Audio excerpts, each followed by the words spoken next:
SLBC rescue operation ముమ్మరంగా సాగుతుంది. ఇప్పటికే దాదాపు 4 రోజుల నుంచి కూడా ముగ్గురు మంత్రులు కూడా ఇక్కడ కూర్చొని అధికారులతో కూడా సమీక్ష సమావేశాలు నిర్వహించడంతో పాటు టన్నెల్లోకి వెళ్ళి వాస్తవ పరిస్థితులను ఎప్పటికప్పుడు కూడా వాళ్ళు అంచనా వేసి అధికారులతో కూడా పనిచేయించుతున్న నేపథ్యంలో ప్రస్తుతం నాగర్కర్నూల్ ఎంపీ మల్లురావి గారు వచ్చారు. సో ఇవాళ టన్నెల్ను కూడా మొత్తం ఆయన పరిశీలించారు. ఇక్కడ వాస్తవ పరిస్థితులంతా కూడా తెలుసుకున్నారు కాబట్టి అసలు ఏంటి ఎట్లా జరుగుతున్న పనులు కూడా ఒకసారి అడుగుదాం.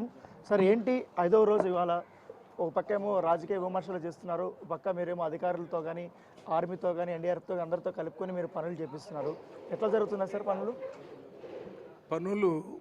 ఒకటే ధ్యేయం, ముఖ్యమంత్రి కానీ మంత్రులు కానీ మేము కానీ అందులో చిక్కుకొని పోయినటువంటి ఆ టన్నెల్లో ఆ 8 మందిని రక్షించాలనే ధ్యేయంతో ఆ టన్నెల్లో ఎక్స్పీరియన్స్ ఉన్నటువంటి ఎన్డీఆర్ఎఫ్, ఎస్డీఆర్ఎఫ్, తర్వాత ఉత్తరాఖండ్ నుంచి, మిలిటరీ నుంచి, అన్ని చోట్ల నుండి ఎక్స్పర్ట్స్ని తీసుకొని వచ్చి నిన్న మొన్న ప్రయత్నం చేసాం. కొంతవరకు సక్సెస్ అయ్యాం కానీ పూర్తిగా కాలేదు. ఇవాళ రివ్యూ చేసి ఏవి లోపాలు ఉన్నాయి, ఎట్ట చేస్తే సక్సెస్ అవుతుందనే దాని మీద అందరు అధికారులతో మాట్లాడటం జరిగింది. మాట్లాడిన తర్వాత వాళ్ళనే అడిగితే వాళ్ళు చెప్పారు 2 రోజుల్లో కంప్లీట్ చేస్తాము ఈ రెస్క్యూ ఆపరేషన్ అని చెప్పారు. ఎందుకంటే మేము రాజకీయంగా మంత్రులు కానీ మేము కానీ వారికి ఆదేశాలు ఇవ్వటం ఎందుకు తెలియదంటే అది టెక్నికల్ వర్క్ కాబట్టి వారితో మాట్లాడి ఎప్పుడు చేస్తారని వారిని అడిగితే 2 రోజుల్లో పూర్తి చేస్తున్నారు. 2 రోజుల్లో పూర్తి చేయడానికి కావలసిన ఏ సహాయం ప్రభుత్వం నుంచి కావాలన్నా మా కలెక్టరు, మా ఎస్పీ, మనకి రాష్ట్రం నుంచి 2 అధికారులను కూడా ఇక్కడ కేసారు కంటిన్యూస్గా మానిటర్ చేయటం, ఇవన్నీ కూడా చేయాలని చెప్పారు. జరుగుతుంది, బాగా నడుగుతుంది. మాకున్నటువంటి ఆశ ఏంటంటే ఆ 8 మంది ఆ టన్నెల చివరిలో ఉన్నారేమో, వాళ్ళకి ఆక్సిజన్ కూడా పంపిస్తున్నాం. ఉన్నారా లేరా అంటే నేను సమాధానం చెప్పలేను, ఎందుకంటే నేను చూడలేదు, ఎక్స్పర్ట్స్ కూడా చెప్పడం లేదు. ఉండాలని కోరుకుంటున్నాం. భగవంతుడు అప్పుడప్పుడు మిరాకిల్ చేస్తుంటాడు. అదేమన్నా జరిగిద్దేమో, మనం వాళ్ళని తీయాలి బయటికి. మీ అందరికీ తెలుసు, పిల్లవాడు బోరు గుంటలో పడితే బ్రతికి ఉంటాడు, తీయాలని ప్రభుత్వం అన్ని ప్రయత్నాలు చేస్తుంది. అదే ప్రయత్నంలాగా ఇప్పుడు కూడా చేస్తున్నాం. అప్పుడు కొన్ని బతుకుంటుంటారు, కొంతమంది బతకకుండా ఉంటారు, కానీ ప్రయత్నం మాత్రం కంపల్సరీ చేయాలి. అంటే సార్ ఇప్పుడు ఈ గతంలో జరిగినటువంటి టన్నెల ప్రమాదాలకి దీనికి చాలా తేడా ఉంది. చాలా క్లిష్టమైన పరిస్థితులు ఉన్నాయండి లోపల. ఏకంగా రెస్క్యూ ఆపరేషన్కి వెళ్తున్నటువంటి వారు కూడా భయపడి తిరిగి వచ్చేటువంటి సిచ్యువేషన్స్ ఉన్నాయి. ఏం చెప్తున్నారు సార్ వాళ్ళు అక్కడ? ఈ యాక్సిడెంట్ ఎప్పుడు జరిగినా ఒకే రకంగా జరగదు. ఇది జరిగినప్పుడు పైన ఉన్నటువంటి షీట్స్ అన్నీ పగిలిపోయి కింద పడ్డట్టు పెద్ద సౌండ్స్తో నీళ్లు, బురద ఒకేసారి లోనకు వచ్చినట్టు చెప్పారు. మరి ఇదొక రకమైనటువంటి యాక్సిడెంట్. అందువల్ల ఈ యాక్సిడెంట్ పెద్దదే, తక్కువ అంటం లేదు. కానీ ఈ యాక్సిడెంట్ని ఎదుర్కొని ముందుకు పోవాల్సిన అవసరం ఉంది. ఎందుకంటే మనం టన్నెల్ 13 కిలోమీటర్లు ఆల్రెడీ అయ్యి 14 కిలోమీటర్ దగ్గర పనిచేస్తాం. అటు నుంచి నల్గొండ నుంచి చేసేది కూడా చాలా దూరం పని చేసుకుంటూ వచ్చాం.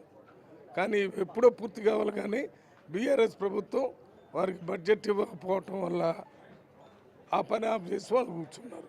మళ్ళీ రేవంత్ రెడ్డి కాంగ్రెస్ ప్రభుత్వం వచ్చిన తర్వాత బడ్జెట్ రిలీజ్ చేసి పని మొదలుపెట్టే కార్యక్రమం చేసాం. సరైన ప్రణాళికలు లేకుండా మళ్ళీ పనులు పునఃప్రారంభించడం వల్లనే ఈ తరహా ప్రమాదాలు జరిగినందుకు కేటీఆర్ ట్విట్టర్లో వ్యాఖ్యానిస్తున్నారు సార్. అంటే వారు ట్విట్టర్లో ఇంకో విషయం కూడా చెప్పాలి. కేటీఆర్ గారు మీరు ఎందుకు ఈ టన్నెల్ పనిని ఆఫ్ చేశారు, ఎందుకు ఆ టన్నెల్ కాంట్రాక్టర్కి మీరు బడ్జెట్ ఇవ్వలేదు, మరి మీరు ఎందుకు ఆ టైంలో మీకు అన్నీ తెలుసు కదా, మరి మంచిగా ఎందుకు పని చేయించలేదు అంటే మీకేమీ తెలీదు. నీకు తెలుసుంటే ఎట్లా అయ్యి ఉండేది కాదు. నువ్వు ఆపటం వల్ల కనీసం 2-3 సంవత్సరాలు పని లేకుండా ఆ నీళ్ళన్నీ అక్కడ చేరి అది వీక్ అయిపోయి మేము ఎంత కష్టపడి చేసినా కానీ టెక్నికల్గా చెప్తున్నారు అది సడన్గా జరిగేటటువంటి యాక్సిడెంట్ జరిగింది. దాన్ని ఏ రకంగా ఎదుర్కొని ముందుకు పోవాలో పనిచేస్తామని చెప్తున్నారు. అన్ని డిపార్ట్మెంట్లు అహర్నిశలు కూడా పనిచేస్తున్నాయి. ఇక్కడ ఇంత కష్టపడుతున్నారు, మీరందరూ కూడా మానిటరింగ్ చేస్తున్నారు. మరోపక్క ముఖ్యమంత్రి గారు ఎందుకు రావట్లేదు అనేసి కూడా క్వశ్చన్ చేస్తున్నారు. దాంతోపాటు ప్రధాన ప్రతిపక్ష నాయకుడు కూడా ఇక్కడికి వచ్చి చూడలేదని అంటున్నారు. ఏంటి నిజంగానే ప్రధాన ప్రతిపక్ష నాయకుడు వచ్చి చూస్తే బాగుంటుంది, ఇక్కడ ఆయనకి వాస్తవ పరిస్థితులు తెలుస్తా అంటారా ఆయన వస్తే? యాక్సిడెంట్ జరిగిన 3 గంటల్లో మినిస్టర్లు, ఎమ్మెల్యేలు, ఎంపీలు మేమంతా వచ్చాం. ఇక్కడ టెక్నికల్ పీపుల్ చేసేటటువంటి పనులని మనం సీఎంలు ఇంకా ఆ స్థాయిలో వచ్చినట్టుంటే ఆ పనులు వదిలిపెట్టి సీఎం చుట్టూ తిరిగే పరిస్థితి ఉంటుంది కాబట్టి వెంటనే రాలేదు. కానీ హైదరాబాద్లో రివ్యూ చేస్తున్నారు, ఇక్కడ ఏం జరుగుతుందో మంత్రులంతా పోయి చెప్తున్నారు, మళ్ళీ ఏం చేయాలో చెప్తున్నారు. మంత్రులు ఇక్కడికి వస్తున్నారు, మేము కూడా ఇక్కడికి వస్తున్నాం, ఏం చేయాలో మరి రివ్యూ చేసుకొని పని కొనసాగిస్తున్నాం. అంటే కేసీఆర్ కూడా ఇక్కడ వచ్చి వస్తే బాగుంటుంది, ఆయన వాస్తవ పరిస్థితులు చూస్తే బాగుంటుంది, అప్పుడే ఆయన విమర్శిస్తే బాగుంటుంది అని అంటున్నారు. ఏంటి నిజంగా మీరు ఆహ్వానిస్తారా? అది కదమ్మా, ఎవరు రావడానికి ప్రతిపక్ష నాయకులు దానికి మేము అనుమతిస్తే రావటం అనేది కాదు. వారికి ఇక్కడ చూసేదైనా చెయ్యాలనేటటువంటి ఆలోచన ఉంటేనే రావాలి. ఇక్కడ అది లేదు, ఎవరు రాలేదు. అక్కడ ఉండి విమర్శలు చేయటం మీద ఇక్కడ జరుగుతుందంతా రాష్ట్రంలో ప్రజలు, దేశంలో ప్రజలందరికీ తెలుస్తుంది. సో ఈ ఎస్ఎల్బీసీ టన్నెలు పూర్తిగా పూర్తయితే మీ నల్గొండ జిల్లాకు కానీ లేకపోతే ఇతర జిల్లాలు కూడా చాలా వరకు కూడా శుభప్రదాయంగా ఉంటుంది, చాలా వరకు కూడా వాటర్ వస్తాయి. ఇంత మంచి ప్రాజెక్ట్ని పునఃప్రారంభించినప్పుడు ఈ సంఘటన జరిగింది, ఎట్లా చూస్తారు సార్? పెద్ద ఎత్తున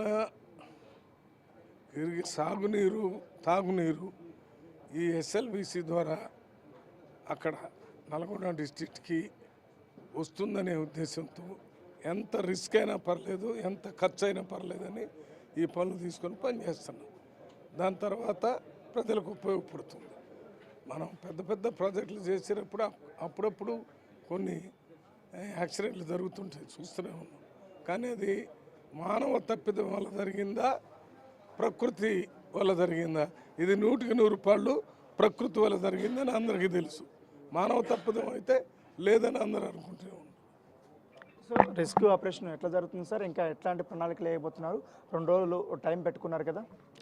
ఫస్ట్ ఇమీడియట్గా డీవాటరింగ్ చేసి తర్వాత అక్కడ ఉన్నటువంటి వాటరు, సిల్టు దాన్ని అంతా పైకి తీసేసి ఇంకా అవసరమైతే కొంతమంది మనుషులు దాని మీద నుంచి వెళ్ళటానికి కావాల్సిన ఏర్పాట్లు కూడా చేసుకొని చేస్తున్నట్టున్నారు. అదంతా ఎక్స్పర్ట్ చెప్పాల్సింది. నేను చెప్తే ఒకటి చెప్పినట్టు ఉంటుంది. సో ఈ 2 రోజుల్లో ఖచ్చితంగా కూడా మేము ఈ ఆపరేషన్ అంతా కూడా మేము ఫినిష్ చేస్తాము. దాంతోపాటు బాధితులు కూడా మేము ఆదుకుంటామని చెప్తున్నారు. ఇప్పటికే బాధిత కుటుంబాలకు కూడా ఇన్ఫర్మేషన్ ఇచ్చాం కాబట్టి దాదాపు అహర్నిశలు 5 రోజుల నుంచి కూడా నిద్రాహారాలు కూడా మాని ఇక్కడ అధికారులు కానీ, మంత్రులు కానీ, అలాగే ఎన్డీఆర్ఎఫ్ కానీ, ఆర్మీ కానీ, ఎస్డీఆర్ఎఫ్ సిబ్బంది అందరూ కూడా ఈ రెస్క్యూ ఆపరేషన్లో పాల్గొంటున్నారని కూడా ఎంపీ మల్లిరావు చెప్తున్నారు.